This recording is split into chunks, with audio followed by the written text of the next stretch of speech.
Il n'aurait jamais imaginé ce qu'il allait découvrir en rendant visite à son cousin.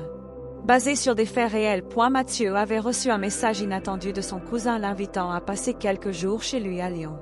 Bien que des années se soient écoulées depuis leur dernière rencontre, quelque chose dans le ton du message avait éveillé sa curiosité et une certaine appréhension. Il prépara sa valise avec soin, se demandant ce qu'il attendait à son arrivée, questionnant si cette visite serait ordinaire ou si quelque chose d'extraordinaire se préparait. En montant dans le train à la gare de Marseille, il ressentait un mélange d'excitation et de nervosité. Chaque kilomètre parcouru le rapprochait de l'inconnu et d'un secret que sa famille semblait avoir gardé pendant des années. Son esprit revisitait les souvenirs d'enfance partagés avec son cousin, les sourires et les jeux qui paraissaient maintenant lointains, mais qui lui donnaient confiance. Mathieu savait que quelque chose d'important était sur le point de se révéler, même s'il ne pouvait pas encore imaginer ce que cela signifierait pour sa vie.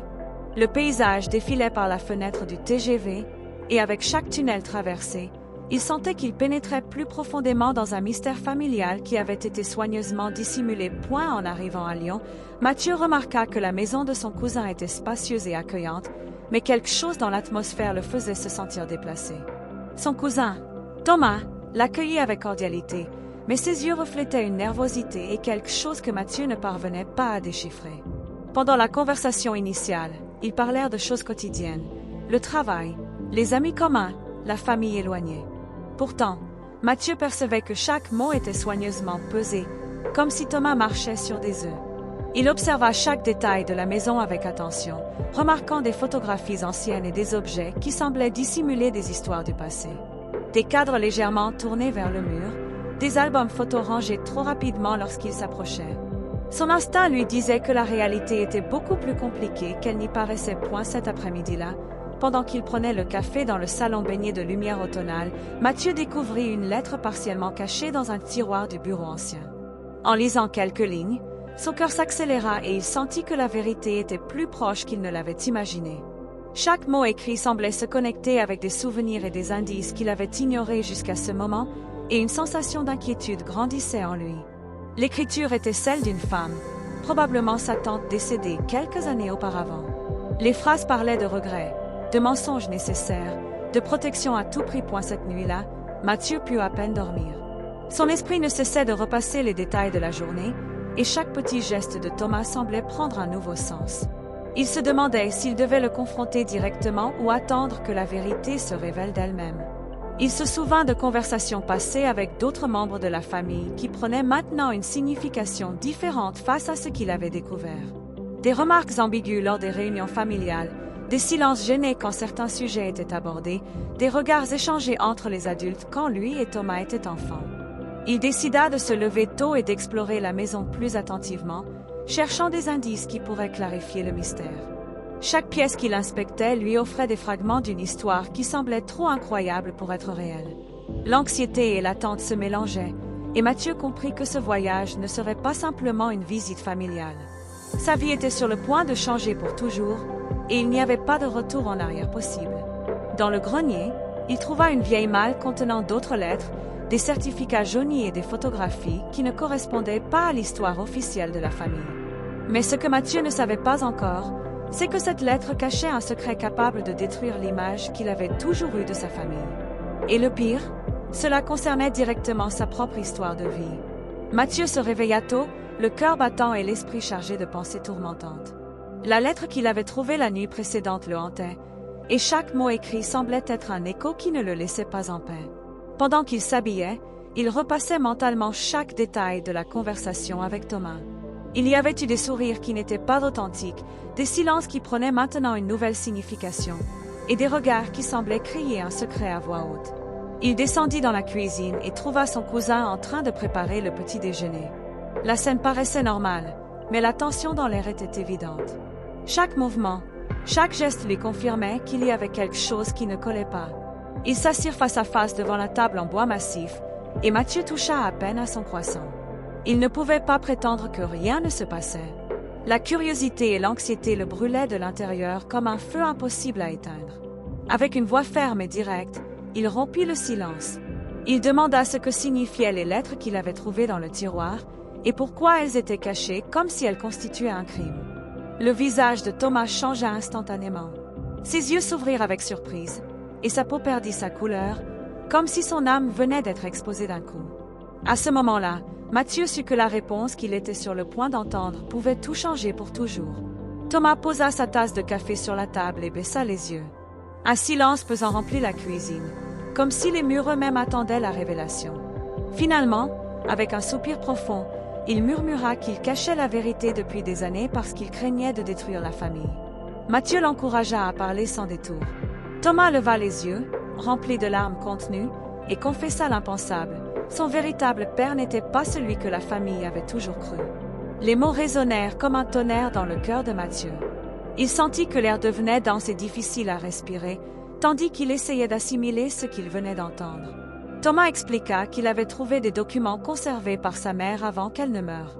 C'étaient des lettres, des certificats et des photographies qui révélaient une vérité cachée pendant des décennies. Ce matériel prouvait qu'un homme proche de la famille, quelqu'un que tout le monde connaissait, était en réalité son père biologique. Le secret l'avait détruit en silence, le faisant se sentir comme un étranger dans sa propre maison, incapable de faire confiance à qui que ce soit par peur du rejet. Il mentionna un nom, Philippe Mercier, l'ancien meilleur ami de son père officiel, décédé dans un accident de voiture lorsque Thomas avait 15 ans. Mathieu écoutait sans pouvoir articuler un mot. Chaque phrase était un coup qui le plongeait dans un mélange de choc, de tristesse et de désarroi. Thomas avoua qu'il avait essayé de vivre avec ce fardeau, mais le silence devenait insupportable. Il sentait que chaque réunion familiale était une farce, un mensonge partagé sans que personne ne le sache. Entre les larmes, il admit qu'il s'était distancié par peur d'être montré du doigt et de perdre l'affection des siens. Se taire semblait plus facile que d'affronter la honte. Mathieu ne savait pas comment réagir. Une partie de lui ressentait de la compassion pour la souffrance de son cousin, mais une autre partie exigeait des réponses claires. Comment avait-il pu porter seul quelque chose d'aussi grave? Pourquoi ne pas faire confiance à la famille dès le début? Thomas baissa la tête, disant qu'il avait voulu les protéger, même si en réalité il l'avait fait par peur. À cet instant, Mathieu comprit que la vérité était bien plus grande qu'il ne l'avait imaginé. Ce n'était pas un simple secret, c'était un poids qui menaçait de fracturer l'histoire de toute la famille. Le corps de Mathieu se tendit instantanément. Il sentit le sol s'ouvrir sous ses pieds, et l'air de la cuisine devint insupportable. La voix de Thomas résonnait encore à ses oreilles, mais il espérait que ce n'était qu'une plaisanterie cruelle. Il essaya de nier ce qu'il entendait, mais l'expression de Thomas, brisée et sincère, ne laissait place à aucun doute. C'était la confession la plus grave qu'il ait jamais entendue. La rage se mélangeait au désarroi. Son cœur cognait dans sa poitrine comme un tambour de guerre, et ses mains tremblaient sur la table. Soudain, des images de son enfance lui vinrent à l'esprit. Des souvenirs de son supposé père, de ses conseils, de ses gestes affectueux, semblaient maintenant teintés par un mensonge caché. Mathieu serra les poings, comme si cela pouvait lui redonner la stabilité qu'il avait perdue. Pour la première fois depuis longtemps, il sentit qu'il ne savait pas qui il était réellement. Les vacances d'été à Bordeaux, les matchs de football que son père ne manquait jamais, les conversations tardives sur le balcon, tout cela prenait une couleur différente, comme une photographie qu'on découvre avoir été retouchée. Le silence devint insupportable. Mathieu se leva brusquement de la table et commença à marcher de long en large dans la cuisine. Il avait besoin d'air, besoin de réponses, besoin de n'importe quoi qui puisse le sortir de cette obscurité soudaine. Thomas essaya de le calmer, assurant qu'il y avait encore plus de détails qu'il devait savoir. Mais Mathieu ne voulait plus écouter. Il avait peur que chaque mot ajoute un poids impossible à supporter. Le carrelage froid sous ses pieds semblait être la seule chose réelle dans ce moment surréaliste. Finalement, avec une voix entrecoupée, il exigea des preuves. Si tout ce qu'il disait était vrai, il devait lui montrer ses documents immédiatement. Thomas acquiesça, des larmes coulant sur ses joues. Il lui dit qu'il les avait gardés dans une enveloppe cachée dans sa chambre. Cette promesse augmenta la tension.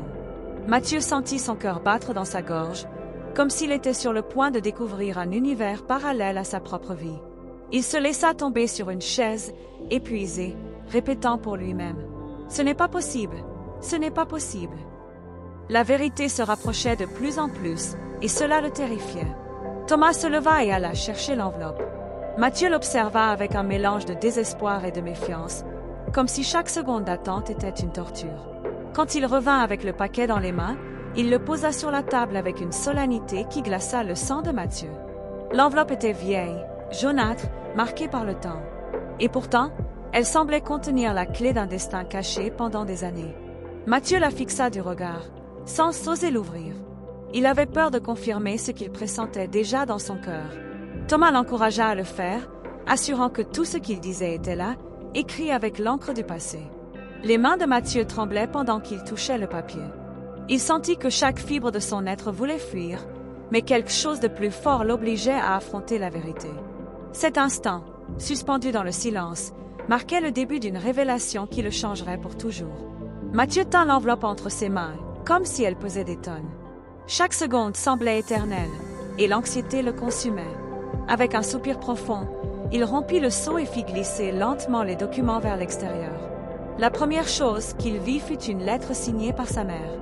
L'écriture lui était familière, et cette seule vision fit monter les larmes à ses yeux. Les premières lignes parlaient d'un amour interdit, de décisions prises sous pression et du silence qui avait marqué toute la famille. Chaque mot écrit était comme un poignard qui traversait son cœur. Ce n'était pas un mensonge quelconque, c'était une vérité soigneusement cachée pendant des décennies. Thomas l'observait en silence, respectant le moment, conscient que ces pages étaient en train de détruire et de reconstruire Mathieu en même temps. La lettre se terminait par une confession claire, l'homme qu'il avait toujours appelé père ne l'était pas en réalité. Mais il y avait plus. La lettre révélait que Philippe Mercier n'était pas seulement le père biologique de Thomas. Les dates, les lieux, les détails intimes suggéraient quelque chose de bien plus complexe. Sa mère mentionnait des erreurs partagées, des liens plus profonds qu'on ne l'imaginait. Mathieu laissa tomber la lettre sur la table, le souffle coupé. Ses mains couvrirent son visage, incapable d'assimiler ce qu'il venait de lire. Thomas s'approcha, posant une main sur son épaule. Ses yeux étaient également humides, comme si cette vérité lui faisait mal à lui aussi. Mathieu se souvint de scènes de son enfance, anniversaire, câlins, conseils. Tout ce qui avait du sens auparavant semblait maintenant être une illusion construite sur des secrets. Il ressentait de la rage, de la douleur et une tristesse profonde, comme si toute son identité avait été arrachée à la racine. Entre les sanglots, il demanda pourquoi personne ne lui avait rien dit avant. Pourquoi avait-il dû le charger de ce mensonge jusqu'à aujourd'hui? Thomas, d'une voix brisée, lui expliqua que c'était un secret de famille gardé pour le protéger, même s'il savait que ces mots ne seraient pas une consolation suffisante. Il ajouta que leur grand-père avait imposé ce silence sur son lit de mort, faisant promettre à tous de ne jamais révéler la vérité. Mathieu se leva brusquement, le cœur déchiré, incapable de rester assis une seconde de plus. Il sortit dans le jardin de la maison, cherchant de l'air, mais la vérité le suivait comme une ombre. Le ciel semblait se refermer sur lui, et l'après-midi tombait avec un poids insupportable. Avec un cri étouffé, il déchargea toute la rage contenue, comme si la douleur pouvait se libérer en un seul instant. Les larmes coulaient sur son visage, et chaque respiration était un effort titanesque pour ne pas s'effondrer complètement. Il se souvint de sa mère, de sa voix douce et protectrice. Maintenant, ses souvenirs étaient tachés par la confession qu'elle avait laissée écrite. Thomas l'observait depuis la porte, ému et ne sachant pas comment l'aider. Il savait que c'était un processus que Mathieu devait affronter seul. Mathieu s'agenouilla sur le sol, serrant la lettre contre sa poitrine, comme s'il avait besoin de sentir physiquement le poids de la vérité. Ce moment marquait le début d'une transformation. Il n'était plus le même homme qui était arrivé dans cette maison quelques heures auparavant. Les minutes passèrent comme des heures. Le jardin était silencieux, à l'exception du chant lointain des oiseaux et du bruit de la circulation sur l'avenue voisine. Mathieu resta immobile, essayant de rassembler les morceaux éparpillés de sa vie. Puis, lentement, une autre question commença à germer dans son esprit. Une question qu'il n'osait pas encore formuler, mais qui grandissait avec une urgence terrible. Mathieu resta agenouillé dans le jardin, la lettre pressée contre sa poitrine. Le silence de l'après-midi l'enveloppait, comme un manteau lourd. Son cœur battait fort, partagé entre la rage pour les années de tromperie et l'espoir de pouvoir reconstruire sa vie à partir de la vérité. Il se leva lentement, encore chancelant, et retourna dans le salon où Thomas l'attendait en silence. Tous deux se regardèrent dans les yeux, sachant que rien ne serait plus jamais pareil. Mathieu respira profondément et reconnut que, bien que la douleur soit insupportable, il préférait une vérité dure à un mensonge confortable. Mais il devait savoir tout, absolument tout. D'une voix tremblante, il demanda à Thomas s'il y avait autre chose. Quelque chose que la lettre ne disait pas complètement. Thomas hésita, puis hocha la tête. Il y avait effectivement un dernier détail, Le plus douloureux de tout point, et elle sortit une photographie jaunie de l'enveloppe. C'était un cliché pris lors d'un été à Saint-Tropez, probablement dans les années 90. On y voyait Philippe Mercier, la mère de Mathieu, et le père officiel de Mathieu, tous souriant sur une terrasse face à la mer. Mais ce n'était pas tout. Au dos de la photo, une date était inscrite, accompagnée de quelques mots en écriture manuscrite. 9 mois avant la naissance de Mathieu, le monde s'effondra une seconde fois. Mathieu comprit instantanément ce que cela signifiait. Philippe Mercier n'était pas seulement le père biologique de Thomas. Les indices étaient là, dans les dates, dans les silences de sa mère, dans les regards étranges qu'il avait surpris enfant sans les comprendre. Thomas confirma ce que Mathieu venait de réaliser. Philippe Mercier était également son père biologique. Ils étaient demi-frères, pas cousins. Leur lien de sang était direct, immédiat, indéniable. Les deux familles avaient construit une façade parfaite pendant des décennies. 2 mariages, 2 vies parallèles, un secret partagé qui avait empoisonné tout le monde. Philippe était mort en emportant sa vérité, mais les documents qu'il avait laissés racontaient une histoire d'amour impossible, de choix douloureux et de mensonges nécessaires pour préserver les apparences. La mère de Mathieu avait choisi de rester avec son mari, de construire une famille stable, de protéger ses enfants de la honte sociale. Mais le poids de ce secret l'avait consumé jusqu'à ces derniers jours. Mathieu s'assit lourdement sur le canapé, les larmes coulant sans retenue. Thomas s'assit à côté de lui, et pour la première fois de leur vie, ils se prirent dans les bras en tant que frères. Pas cousins, frères. Cette étreinte contenait toute la douleur, toute la confusion, mais aussi une connexion nouvelle et profonde qui venait de naître entre eux. À cet instant, Mathieu comprit que le mensonge avait brisé la confiance, mais que la vérité avait le pouvoir de la guérir.